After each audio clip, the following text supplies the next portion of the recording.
Ciertamente, la derecha, y vamos a ir sobre este punto en adelante y vamos a explicar las diferencias para que quede muy claro y no siga habiendo, digamos, simplemente un vacío de parte de al menos los telepensantes, en que no se note claramente la diferencia ideológica que existe entre el Estado social y democrático de derecho y el Estado benefactor.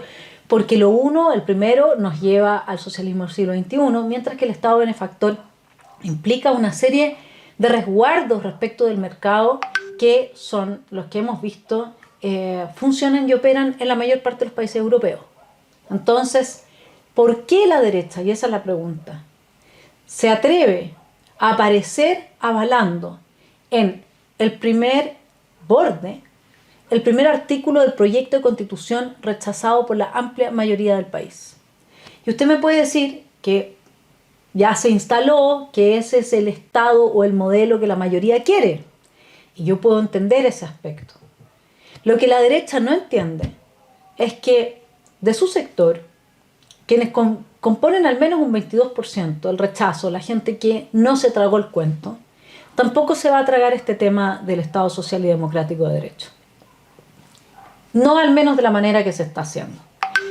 Muy distinto sería que se dijese: vamos a asumir este Estado social y democrático de derecho como un modo de acercarnos a la provisión de derechos sociales, pero vamos a dejar fuera el derecho garantista, vamos a dejar fuera la igualdad sustantiva, vamos a dejar fuera una serie de otros aspectos que entregan el poder político a tribunales y que hoy día nosotros vemos está operando en los tribunales laborales, donde más del 90% de los casos se falla a favor del trabajador. Y esto evidentemente que no es reflejo de una justicia bien aplicada, sino que de una ideología y de un activismo presente en el Poder Judicial, tanto en contra de los empresarios como en contra de carabineros, en contra de militares, etc. Este tipo de planteamientos que implica el Estado social y democrático de derecho con su igualdad sustantiva, ¿usted cree que es algo con lo cual los chilenos nos sentimos conformes, que estamos de acuerdo? Entonces acá una élite pequeña, minoritaria, violenta, nos está imponiendo igual, tal cual como dijeron que lo iban a hacer, su proyecto de país.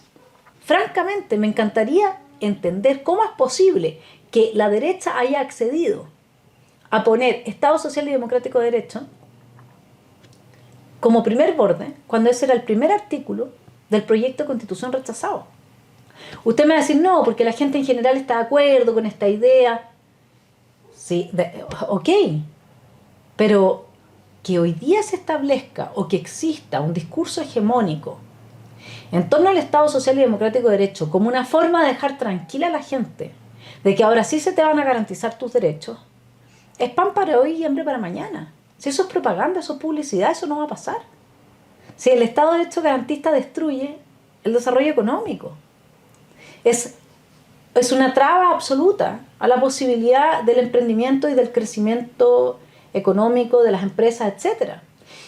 Y vamos a ver en adelante por qué se quiere imponer ese modelo en Chile y por qué es el modelo que ha ido asumiendo cada uno de los países latinoamericanos desde procesos revolucionarios y no el Estado benefactor, que es muy distinto. Yo me pregunto, ¿es verdad que no saben distinguir los intelectuales de derecha entre un Estado benefactor y un Estado social y democrático de derecho? Mire, no quiero hacer la crítica de Magdalena Vergara, que es directora de estudio Idea País, pero es de los últimos artículos que han salido al respecto. Yo sé que gran parte de la derecha está casado con esta idea del gatopardismo, que todo cambie para que todo siga igual, es decir, dejamos el título que la gente quiere y que ya se convenció y persuadió, ¿para qué vamos a pelear contra esto? Y después le hacemos una bajada distinta. Pero ¿qué pasa si eso no sucede? El Estado social y democrático de derecho es completamente incompatible con el principio de la subsidiariedad, porque por definición es universal, porque se afirma en el derecho garantista. Entonces, ¿qué está pasando cuando la derecha, en lugar de decir, sí, mira, abramos las cartas, nos vamos a quedar con esto, pero vamos a hacer un diseño bajo este título que cumpla con los anhelos de la gente, pero al mismo tiempo permita el crecimiento, el desarrollo y por lo tanto ponga límites a estos aspectos que tienen mucha fuerza en otros países y que han deteriorado enormemente las condiciones materiales de vida de la gente. Pero que lo abran, que lo digan honestamente, no que defiendan la misma etiqueta que defiende la izquierda. Porque eso significa hacerle el juego a la izquierda. Entonces tienen que decir la verdad. El problema de la derecha en el caso del primer borde, bueno, y de varios otros más, como dejar, por ejemplo, a las Fuerzas Armadas sujetas al poder del gobierno de turno, digamos. O sea, las Fuerzas Armadas, la Guardia Pretoriana de Boric. Y eso lo firmó la derecha Chile Vamos. Entonces el problema que tiene esta derecha es que termina tratando a la gente, al ciudadano, de la misma manera que lo hace esta extrema izquierda. Y por lo tanto, claro que no puede usar la estrategia comunicacional, porque están en el mismo saco en ese sentido. Hay un 22%, mi estimado telepensante, que no se va a tragar esto del Estado Social y Democrático de Derecho. Y que no le va a creer a su supuesto representante. ¿Qué va a pasar ahí? ¿Qué va a pasar con esa gente?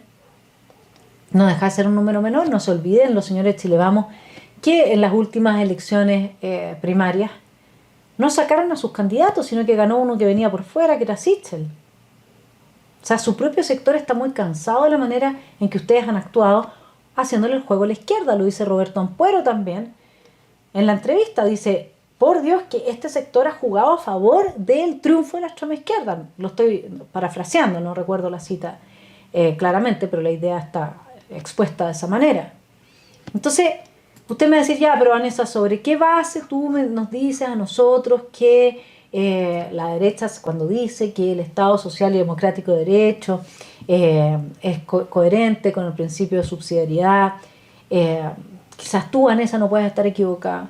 Mire este artículo. Este artículo es de Fernando Atria. Le voy a leer lo que aquí dice. El socialista no tiene hoy una respuesta a la pregunta de cómo organizar la sociedad sin capitalismo, pero sabe en qué dirección moverse y lo que significa estar buscando y construyendo permanentemente una racionalidad distinta y superior al capitalismo, que signifique ir en la dirección de una distribución justa de la riqueza. Distribución. Los distribuidores pasan a ser los jueces, activistas, ni siquiera son elegidos por la ciudadanía, imagínese usted. De la desalienación del trabajo, las 40 horas, es decir, una desalienación que hace imposible el trabajo, porque en definitiva las empresas no pueden con este nivel de impuestos y esta legislación laboral salir adelante. El reconocimiento de los derechos sociales universales, mi estimado telepensante. De nuevo vamos a la universalidad. La universalidad es el opuesto del principio de subsidiariedad, que se enfoca en los más pobres. Lo que lleva a los socialistas es la construcción de espacios productivos, culturales y sociales donde esta racionalidad pueda desarrollarse, donde las personas comiencen a vivir y relacionarse de un modo distinto, de un modo socialista. Aunque sin usar esas palabras, parte importante de la izquierda, sigo con el texto, durante los años 90 respondió afirmativamente a lo que se denominó la tercera vía. Ella abandonaba el socialismo y asignaba a la izquierda la función de poner límites y moderar y de ese modo humanizar al neoliberalismo. La suerte de la tercera vía, estamos hablando del Estado benefactor, es conocida. Primero tuvo éxitos electorales resonantes, pero luego salió del poder desacreditada. La tarea de nuestra época es la reconstrucción de la izquierda y del socialismo, después de la neoliberalización de la tradición socialista que significó la tercera vía. A ver, Fernando Atria entiende la diferencia entre el Estado benefactor y el Estado Social y Democrático de Derecho. ¿Por qué la derecha no lo entiende? ¿Por qué no lee? ¿Por qué es ignorante? ¿Por qué es inculta? ¿O porque está participando de un jueguito en el que cree que la ciudadanía, teniendo este título, aunque con este título se destruya aún más el aparato productivo, la van a dejar tranquila y ya no van a haber descalabros como el del 18 de octubre? ¿No se estará jugando esa carta a la derecha? Lo entiendo desde la perspectiva del pragmatismo, pero no va a funcionar, porque los jueces repartiendo, siendo los distribuidores de la riqueza, entre comillas, van a ayudar a desmantelar el aparato productivo con mucho mayor intensidad, gracias a este Estado Social y Democrático de Derecho. Entonces, veamos un poco por qué les molesta el Estado benefactor y la tercera vía. El Estado benefactor es un tipo de Estado de los países desarrollados, ¿bien? Una parte importante de los países europeos que gozan un mejor nivel de vida. Este es un Estado keynesiano de pleno empleo, pero se trata de un Estado económico. Es un Estado que cuenta con una frondosa institucionalidad social, destinada a la seguridad social, la educación, la salud y, en general, la promoción de derechos sociales sectoriales y de los grupos vulnerables o excluidos. Se trata entonces de un Estado social que se combina con uno económico para generar una definición integral de Estado. ¿Qué es lo que molesta? El Estado económico, la parte económica del Estado benefactor. ¿Qué significa esta parte económica? A ver, se plantea lo siguiente. Debe existir bajo el paraguas del modelo del Estado benefactor que Atria no quiere, que los socialistas no quieren y que la derecha no quiere distinguir del Estado social y democrático de derecho. Debe existir un tipo de resultados y de indicaciones contextuales para hablar de la existencia del Estado benefactor asociados a logros socioeconómicos, expresados en una prosperidad persistente y tendencial, aunque pueda ser fluctuante, y esto se traduce en bajos niveles de pobreza absoluta. El estado de bienestar supuestamente estaría en crisis porque no tendría las herramientas para enfrentar los desafíos de la sociedad postindustrial. Voy a citar a Esping Andersen y Palier. Dice, ese estado tiene que responder a nuevos modelos de familia, al nuevo protagonismo social de la mujer, a una estructura demográfica y etaria redefinida, a un tipo de mercado laboral distinto y en general a una composición diferente de los problemas y los riesgos sociales. O sea, tiene que responder al paradigma que la izquierda nos ha impuesto para poder mirar la realidad. Eso es lo que dice Spring Anderson. No, el Estado benefactor no está fallando por eso, está fallando porque estructuralmente se ha tornado insostenible, sobre todo con el tema de las pensiones y la baja natalidad. Pero se da cuenta usted como no quieren el Estado benefactor porque en el fondo ellos argumentan que con este feminismo, con esta nueva forma de hacer familia, con la ausencia de meritocracia, al final, mi estimado del Bensante, si lo que implica toda la visión de la izquierda para nuestro futuro en el siglo XXI es la ausencia absoluta de meritocracia, vaya a ver usted cómo funciona este gobierno. Acá ni siquiera el presidente tiene título universitario. Los derechos sociales no están asegurados en la medida que el derecho de propiedad, dicen sus críticos, los críticos del Estado benefactor, se considera parte de los derechos humanos fundamentales.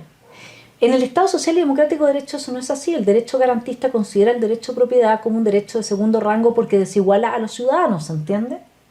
Por lo tanto, el derecho de propiedad desaparece en el Estado social y democrático de derecho de la lista de los derechos fundamentales porque desiguala a los ciudadanos, ¿se entiende? Y el hecho de que desiguale a los ciudadanos el derecho de propiedad plantea que el poder político tiene preponderancia frente al jurídico en materia de los derechos sociales y por lo tanto el Estado tiene límites institucionales en su injerencia en el mercado. Así es en el Estado benefactor, mientras que en el Estado social y democrático de derecho no. Finalmente se plantea que ante la crisis de la soberanía y el avance de la globalización es necesario reformular el concepto de ciudadanía local por un concepto de ciudadanía universal. ¿Qué le parece nuestra Agenda 2030 y globalismo puro y duro? ¿Qué nos dice Luigi Ferrajoli? Para que le mande esta parte, le puede sacar a quienes son de derecha y siguen afirmando que no hay una diferencia entre el Estado benefactor y el Estado social y democrático de derecho. Luigi Ferrajoli dice que el paso del Estado de Derecho al Estado constitucional, teniendo presente la variable social de derecho de este último, implica un cambio de paradigma que lleva a una profunda transformación de las prácticas jurídicas, de la concepción misma del derecho y por ende del estatuto epistemológico de la ciencia jurídica. Se supera la tradición de lo político, de la primacía de lo político por sobre lo jurídico. Ahora el juez es el que reparte, el que asegura y garantiza los derechos, la provisión de derechos sociales a la ciudadanía. ¿Con la billetera de quién? Si el Estado no produce, si el Estado vive de lo que le entrega a los ciudadanos. O sea, esto es un mundo del esclavismo, donde los que trabajan van a tener que sostener a todos los que no quieran trabajar. Y no hay ninguna racionalidad, porque se desancla en la medida en que lo político deja de ser la vía a través de la cual se trabajan las políticas sociales, las políticas públicas, y pasa a ser simplemente el resultado de lo que un juez considere justo o injusto según este modelo social y democrático de derecho, entonces se desancla absolutamente el marco económico que tiene que apoyar una determinada política pública para que sea posible siquiera su implementación. El juez va a poder decir lo que quiera.